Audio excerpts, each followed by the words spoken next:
Hejsa! I dag skal vi se på den sang, der hedder Clementine, My Darling Clementine. Det er en gammel amerikansk vise, eller sang, som handler om en gut, der har mistet sin kære Clementine. Det er altså et pigenavn. Og hun bliver fundet død sammen med en mand, der arbejder i en mine. Det er vist hendes far, der arbejder i minen. Eller det er hendes far. Hun bliver fundet død sammen med sin far. Faren han har begået selvmord, fordi at Clementine hun er druknet. Og de bliver altså så fundet sammen. Og det er formentlig ham, der er forelsket i Clementine, som synger sangen, eller som, jeg ved ikke om han har skrevet sangen, for jeg tror det er ukendt, hvem der har skrevet den. Den er ret lang, den her sang, men jeg synger den hele til at starte med, og så skal vi se på instrumenterne bagefter, og der skal vi i hvert fald spille på ukulele, og så viser jeg nogle andre instrumenter bagefter, hvordan man skal spille på dem. Men først så synger jeg sangen sådan, så at man kan få lært den. Der er mange vers, og så er der et omkvæd, der går igen hele tiden, og det kan I nok hurtigt regne ud, hvad omkvædet er. Den starter med verset, der lyder sådan her. In a cavern, in a canyon, excavating for a mine, dwelt a miner, 49er, and his daughter Clementine. Oh my darling, oh my darling, oh my darling Clementine, you are lost and gone forever, dreadful sorry Clementine. Light she was and like a fairy, and her shoes were number 9. Hair in boxes without topses, sandals were for Clementine.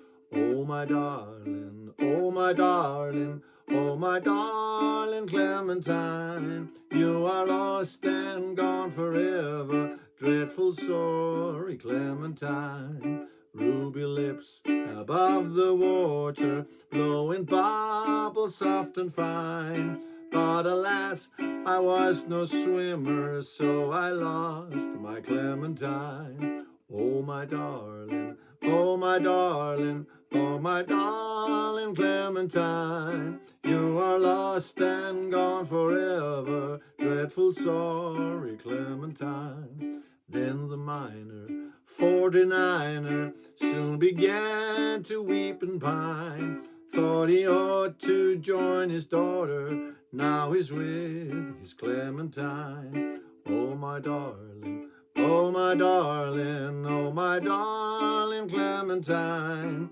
you are lost and gone forever, dreadful sorry Clementine. In my dreams she still does haunt me, roped in gum and soaked in brine. Though in life I used to hawk her, now she's dead, I draw the line. Oh my darling, oh my darling, oh my darling Clementine, you are lost and gone forever, dreadful sorry Clementine. How I missed her, how I missed her, how I missed my Clementine. But I kissed her little sister and forgot my Clementine. Oh my darling, oh my darling, oh my darling Clementine, you are lost and gone forever, dreadful sorry Clementine.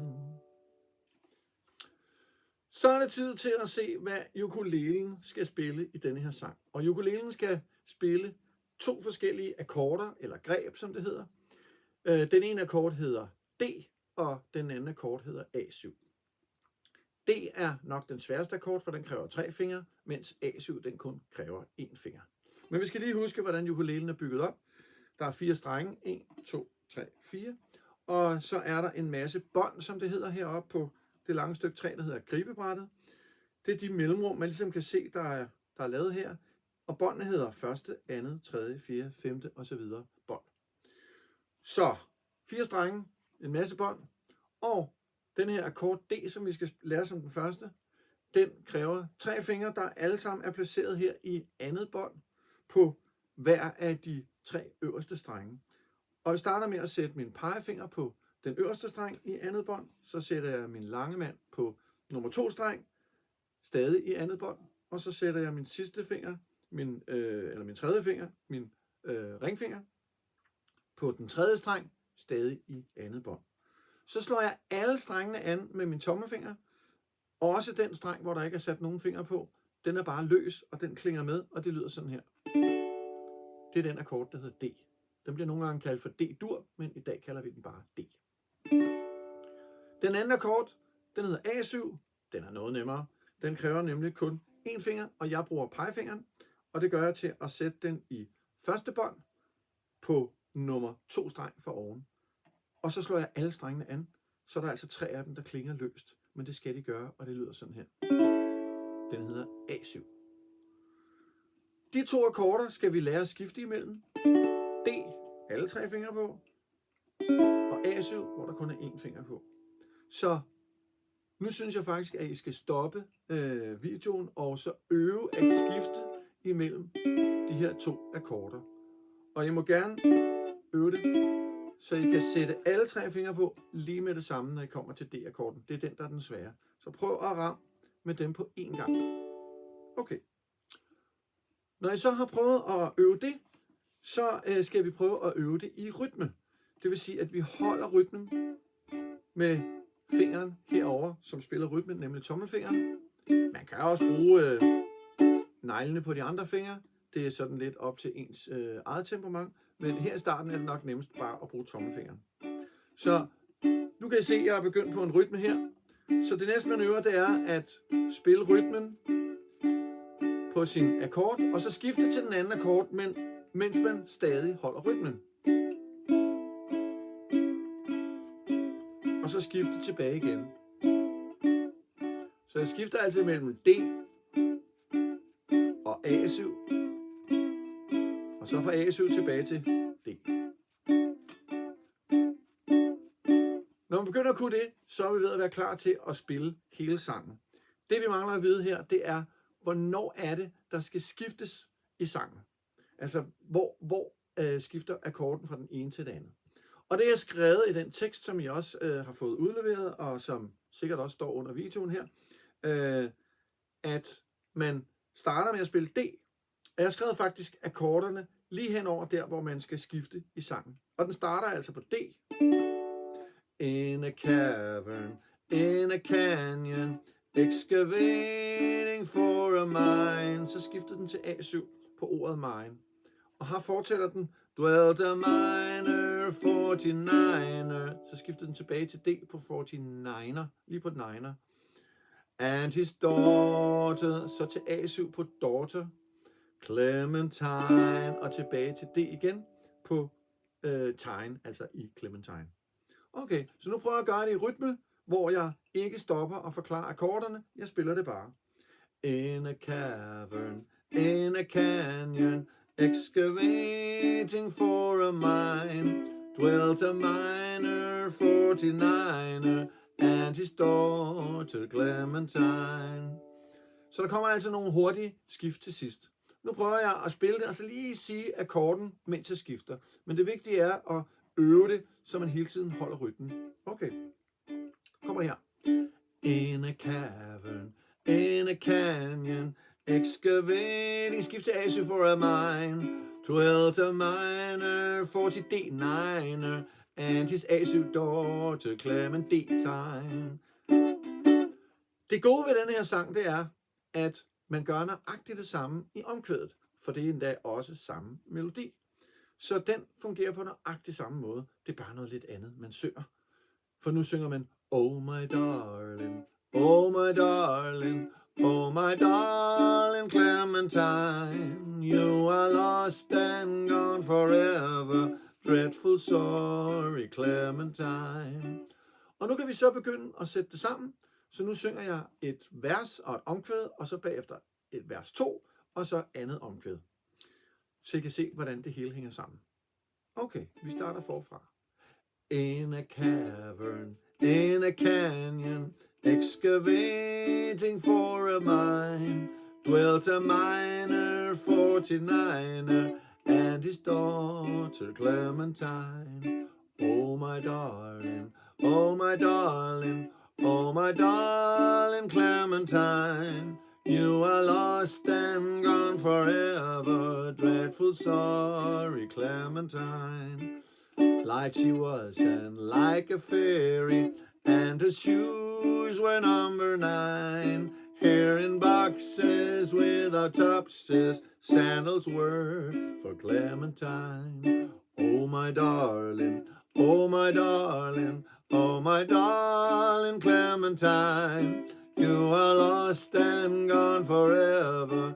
Dreadful sorry, Clementine. Og sådan fortsætter man hele sangen igennem. Så nu må I gerne øve at kunne spille og skifte uden at miste rytmen.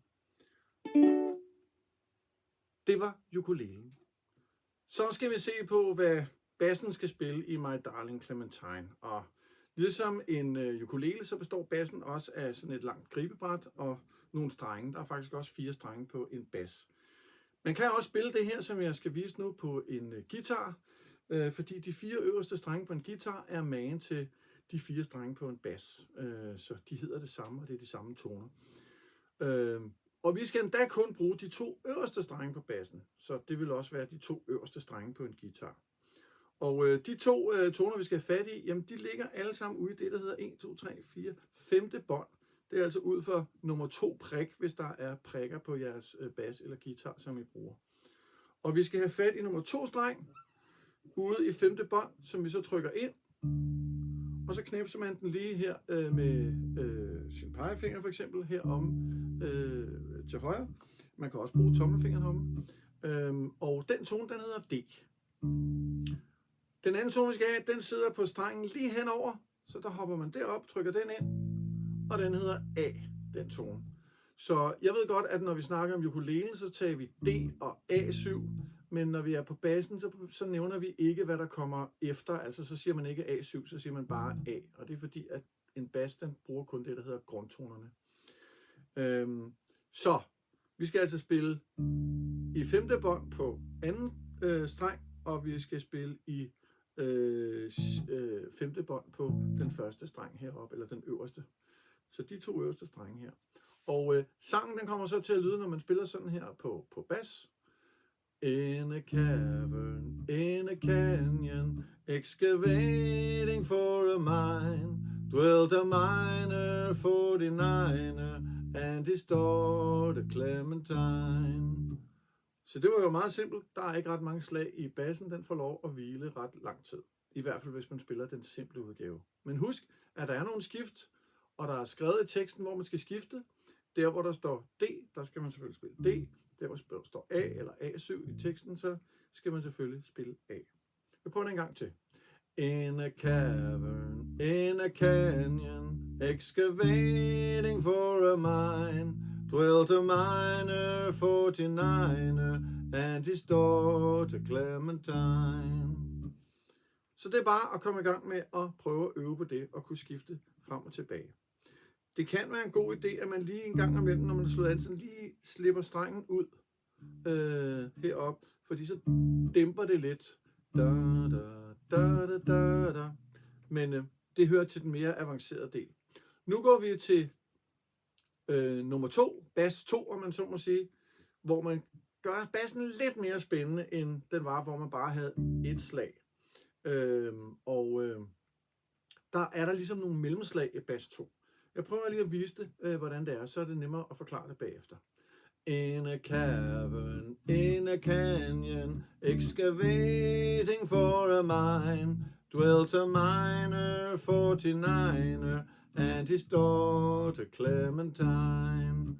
Så man kan ligesom høre, at jeg spiller bassen med sådan nogle mellemslag ind imellem. Bam, bam, bam, bam, bam, bam, bam, bam, bam, bam, bam, bam, bam, bam, bam. Og det er for at gøre den sådan lidt mere spændende. Nu prøver jeg at spille, ikke hele sangen, men et vers og et omkvæd. Først på den almindelige måde, og så bagefter et vers og et omkvæd med, på den nye måde. Okay, så lyder sådan her. In a cavern, in a canyon, excavating for a mine, dwelt a miner 49er and his daughter Clementine. Oh my darling, oh my darling, oh my darling Clementine, you are lost and gone forever, dreadful sorry Clementine. Og så på den udvidede måde.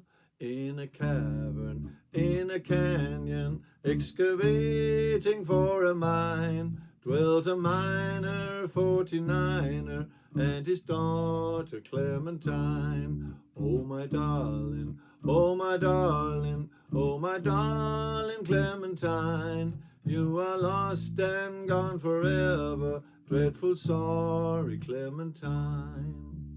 Ja, sådan var det.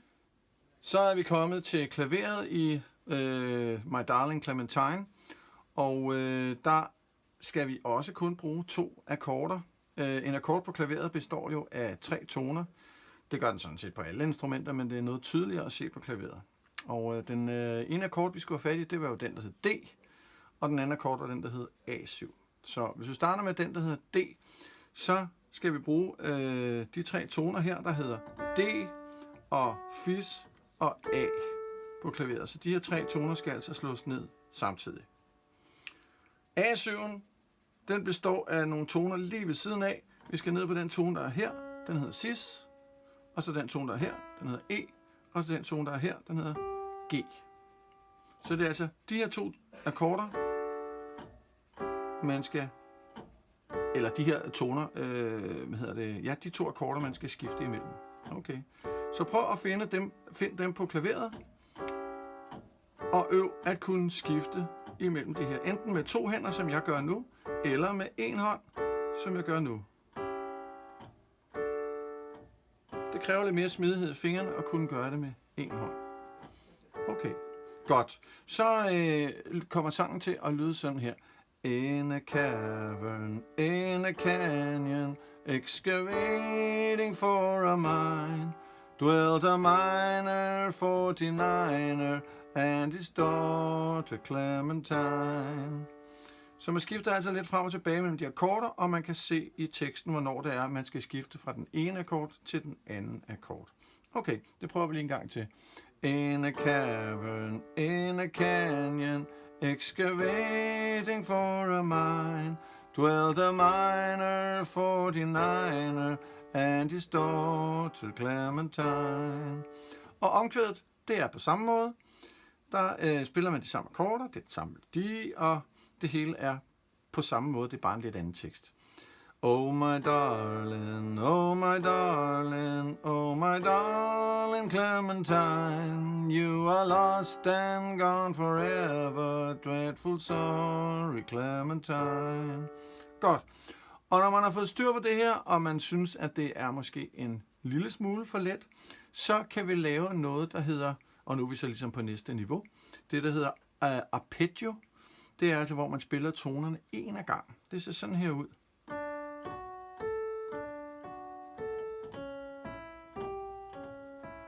Så i stedet for at spille dem samtidig, så spiller man dem enkeltvis. Så bliver det sådan her. In a cavern, in a canyon, excavating for a mine, dwelt a miner 49er and his daughter Clementine. Så det er måske lidt sjovere at gøre det på den måde. Man kan også veksle imellem det, så man gør det ene, for eksempel i verset, og det andet i omkvædet. For eksempel sådan her. In a cavern, in a canyon, excavating for a mine, dwelt a miner 49er and his daughter Clementine. Oh my darling, oh my darling, oh my darling Clementine, you are lost and gone forever, dreadful sorry Clementine. Det var klaveret. Så når man nu har lært at synge sangen, så kan man godt gå hen og synes, at det bliver lidt kedeligt. Så for at variere sangen lidt, så kan man lave det, der hedder en anden stemme, som synges samtidig med første stemme. Men en anden stemme, den har en lidt anden melodi, i hvert fald nogle steder. Sådan så, at når man synger sammen med første stemme, så lyder det ret sejt, fordi så danner det ligesom sådan lidt det samme som en akkord. altså det, der hedder en harmoni. Men det kræver altså, at man så øver sangen med en lidt anden melodi nogle steder. Og jeg vil foreslå, at vi prøver at lave lidt om på omkvædet, sådan så at der er nogen, der synger omkvædet helt almindeligt. Oh my darling, oh my darling, oh my darling Clementine, you are lost and gone forever, dreadful sorry Clementine. Men så er der også nogen, der skal synge en anden stemme. Og anden stemmen, den bliver ligesom oppe over første stemme. Den er lidt højere. Og det kan I, nu prøver jeg at synge den for jer.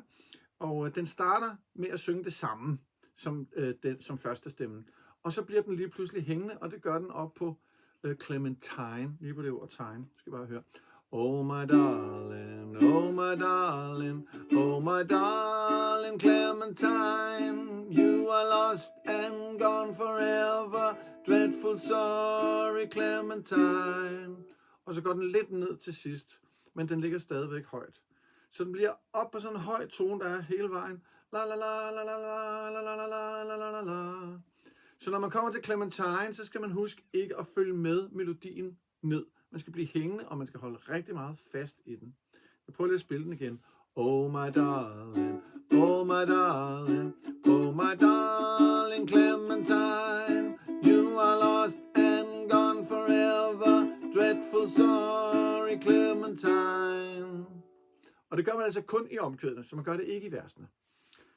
Nu prøver vi lige her til sidst at høre, hvordan det lyder med begge stemmer samtidig. Så jeg afspiller lige en anden optagelse, som vi lavede før, hvor jeg synger omkvædet. Så hvis jeg afspiller det, så synger jeg det nye henover, og det lyder sådan her. Oh my darling, oh my darling, oh my darling Clementine, you are lost and gone forever, dreadful sorry Clementine.